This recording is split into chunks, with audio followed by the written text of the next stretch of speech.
नमस्कार, मैं संजय पांडे और आप देख रहे हैं समाज की बात। आपने देखा होगा मेरठ में एक प्रदर्शन के दौरान एक ऐसी घटना घटी है जिसे लेकर के जो उत्तर प्रदेश में दलित राजनीति है बिल्कुल गरमाई हुई है। और आप देखेंगे कि ये जो घटना घटी थी, पहले उसके बारे में थोड़ा सा प्रकाश डाल दूं कि आखिर ये मामला था क्या। मेरठ में एक दलित युवती की हत्या होती है और उसकी हत्या को लेकर के जो मेरठ कलेक्ट्रेट था उसके अगल बगल वहां के जो दलित नेता गौतम थे वह लोग वहां पर प्रदर्शन कर रहे थे। कार्रवाई को लेकर के उन्होंने चक्का जाम किया हुआ था, रोड जाम किया हुआ था। और उसी मामले में वहां की जो पुलिस है, वहां के जो सीनियर आईपीएस अधिकारी अविनाश पांडे, वो लोग आते हैं और आकर के वो जो जाम है उसको खुलवाने का प्रयत्न करते हैं। हालांकि उस दौरान जो गौतम है उनसे काफी उनकी बहस होती है, सारी बातें होती है।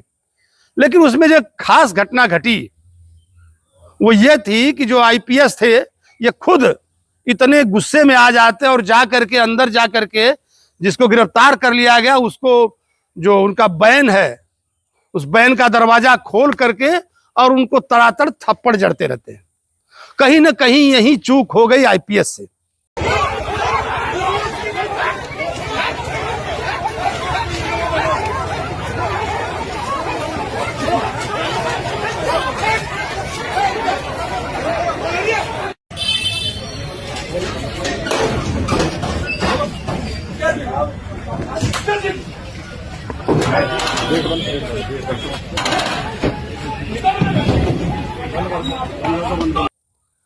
हालांकि लाठीचार्ज जब देखिए, आप उनका भी वीडियो में दिखाऊंगा, जो वहां के एसपी अविनाश हैं उनका भी पक्ष में आपको दिखाऊंगा, बाकी जो इधर का पक्ष है उसका भी पक्ष में आपको दिखाऊंगा। दोनों वीडियो आपको मैं दिखाऊंगा कि किस तरह से उकसा रहे थे गौतम। कृपया आपसे निवेदन है कि आप सड़क छोड़ दें, जाम की स्थिति बन रही है। आपका निर्धारित स्थान जो है वो कमिश्नरी पार्क है, आप वहाँ धरना दीजिए, हमें कोई आपत्ति नहीं। जो अधिकारी हैं जो है आपसे वहाँ वार्ता करेंगे। आए हैं लाठी बजाओ, हमें भाषण मत दो। आप जिस काम के लिए मुझे बताएं, आप लाठी बजाओ, हमें जेल भेज दो, हम जमान करा लेंगे, फिर धरना देंगे। हम समझ गए, लाठी बजाओ, हम बैठे।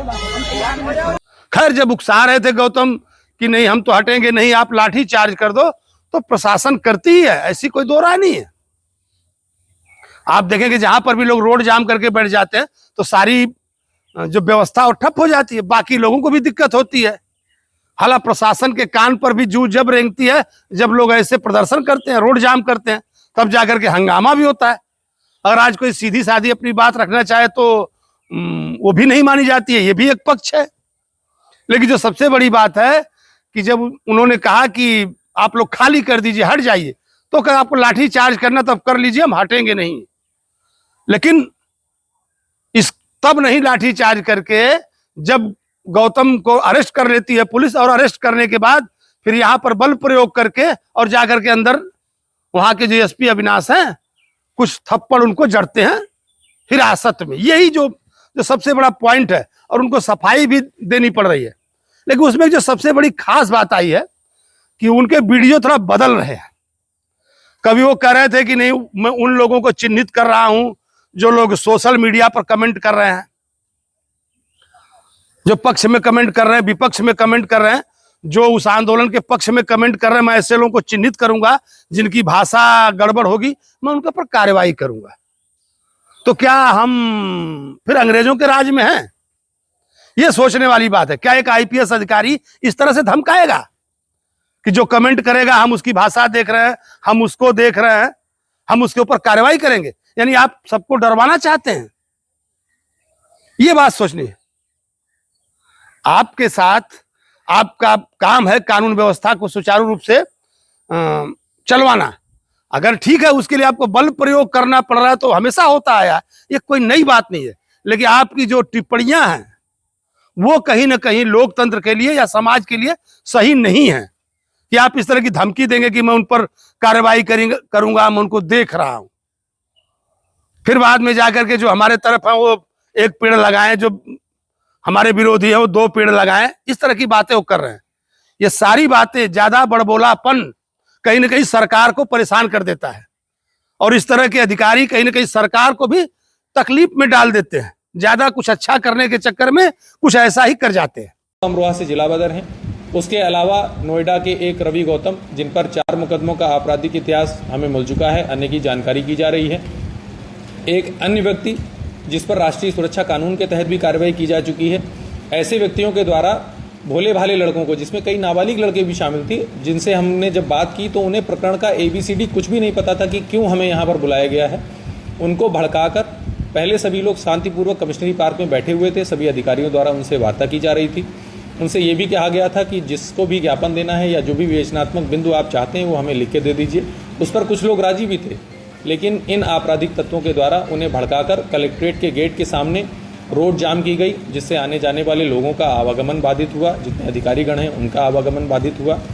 इनसे लगातार वार्ता जारी रही, लेकिन बहुत लंबा समय निकल जाने के बाद में और सारी चेतावनी इन्हें दिए जाने के बाद में इनको आवश्यक न्यूनतम बल का प्रयोग कर वहां से हटाया गया है। और इस तरह के अधिकारी कहीं ना कहीं सरकार को भी तकलीफ में डाल देते हैं। ज्यादा कुछ अच्छा करने के चक्कर में कुछ ऐसा ही कर जाते हैं। जो भी हो, मैं बार बार कहता रहा तो अपने वीडियो में कि जो ये वर्दी है, इसका जो रौब है, उसी के चक्कर में ऐसे अधिकारी फंस जाते हैं। और केस गई है मानवाधिकार आयोग के पास, शायद उनके ऊपर कार्रवाई हो, क्योंकि आप हिरासत में किसी को पीट नहीं सकते हैं। और वो भी अगर कोई ऐसा नीचे का कर्मचारी होता, नीचे का कोई पुलिस वाला होता, खुद जो SP साहब है वो ऐसा कर रहे हैं, और ऊपर से उनकी सोशल मीडिया पे बयानबाजी देखिए। और जो नेता हैं, नेताओं का तो काम ही है आंदोलन धरना करना और भड़काना। जो भी हो, सरकार को ऐसे मामलों पर एक पैनी नजर रखनी चाहिए, ताकि जो भी लोग ऐसे हैं, चाहे वो कानून व्यवस्था को हाथ में लेने वाले हों या जो भी पुलिस के अधिकारी हों, सभी को अपने अपने रास्ते सही से चलना चाहिए। फिर मैं अपने अगले वीडियो मिलूंगा, तब तक के लिए धन्यवाद।